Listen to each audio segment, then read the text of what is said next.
Hola, ¿qué tal? Muy buenas noches. Los saludo desde el Hotel Expo Museo Citiboc. Aquí, en el Centro Internacional, fue donde se realizó la sede de campaña de Roy Barreras, el ganador entonces de esta consulta al Frente por la Vida. Fue muy crítico con el presidente Gustavo Petro. Dice que el error, que el boicot que hubo justamente a su consulta fue culpa del mandatario y además calificó que va a intentar recuperar los votos del progresismo para esa primera vuelta. En la siguiente nota les contamos los detalles.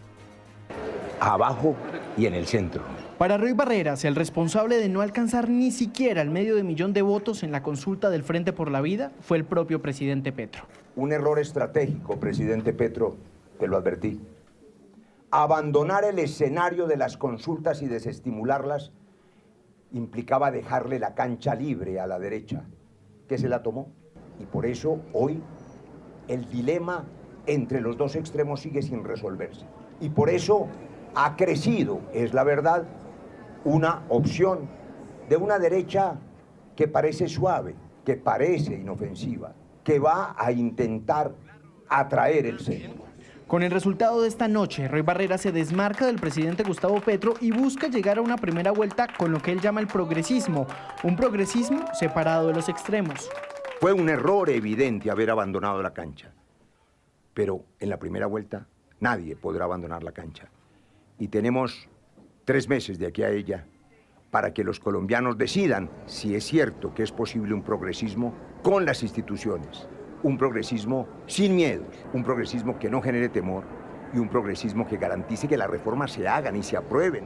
Barreras, sin embargo, celebró haberle dado la vuelta a las últimas encuestas que lo mostraban como perdedor de la consulta y aseguró que su triunfo fue de un voto de opinión, no de maquinarias.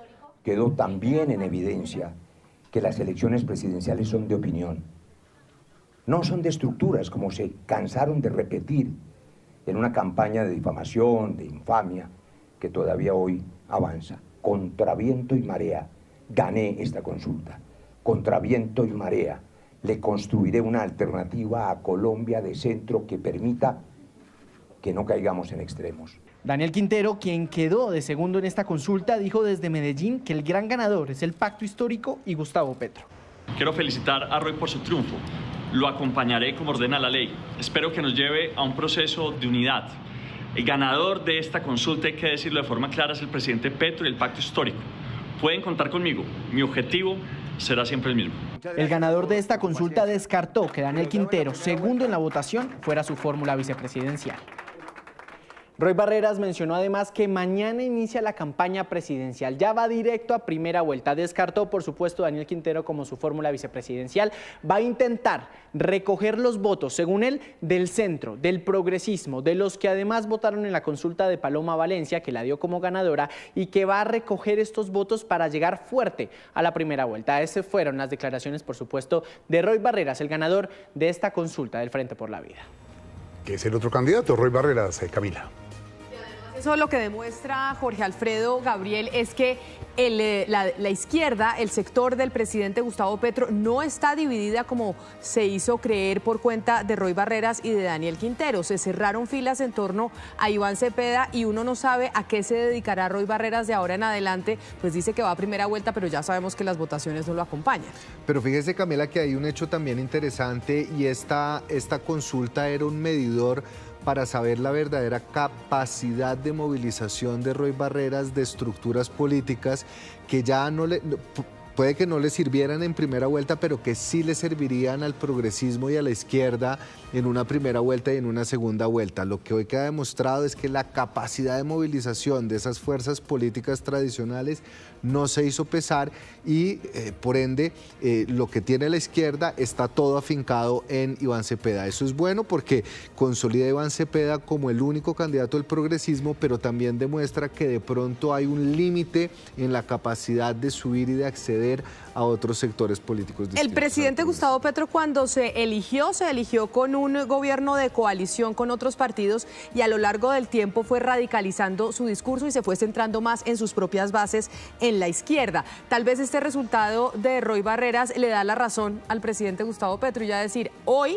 si quiero ganar no necesariamente necesito de esos sectores y de esa maquinaria electoral. Y si uno revisa las cifras del Senado, superar los 4 millones de votos y ser la primera principal fuerza política en el Senado de la República, sí da cuenta de que hay una base y hay una estructura muy sólida alrededor del pacto histórico que le permite al candidato Iván Cepeda ser un jugador privilegiado en esta contienda política. Pero mire que en el discurso que dice Roy Barreras, le manda un mensaje al presidente Gustavo Petro y dice: se lo advertí que dejar estas consultas solas era fortalecer a la derecha, a una derecha que parece suave, se refiere a la de Paloma Valencia, pero que sigue siendo ese otro extremo, así no sea tan extremo como Abelardo de la Espriella. Sí, tiene sentido lo que dice Roy, pero es difícil pensar que una persona que votaría por Iván Cepeda o por una opción progresista terminara votando por Paloma ante la falta de impulso por parte del presidente Gustavo Petro. Yo creo que hoy sí se marcaron,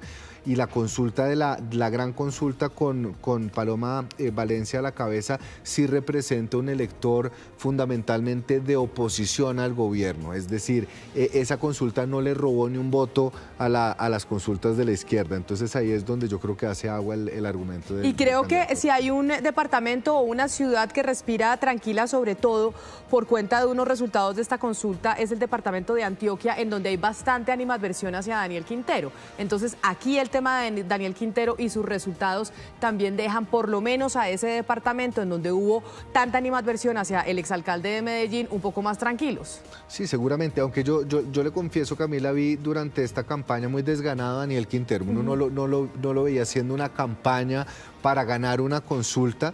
Se midió 2 veces, si se quiere, por error, y más o menos estuvo entre 160.000 y 200.000 votos. Una votación muy baja, teniendo en cuenta que fue alcalde de Medellín, que tiene estructuras políticas en la ciudad, pero sin lugar a dudas se quitó el miedo, si se quiere, del gran poder de Daniel Quintero en Medellín, que hoy quedó demostrado que no fue tal.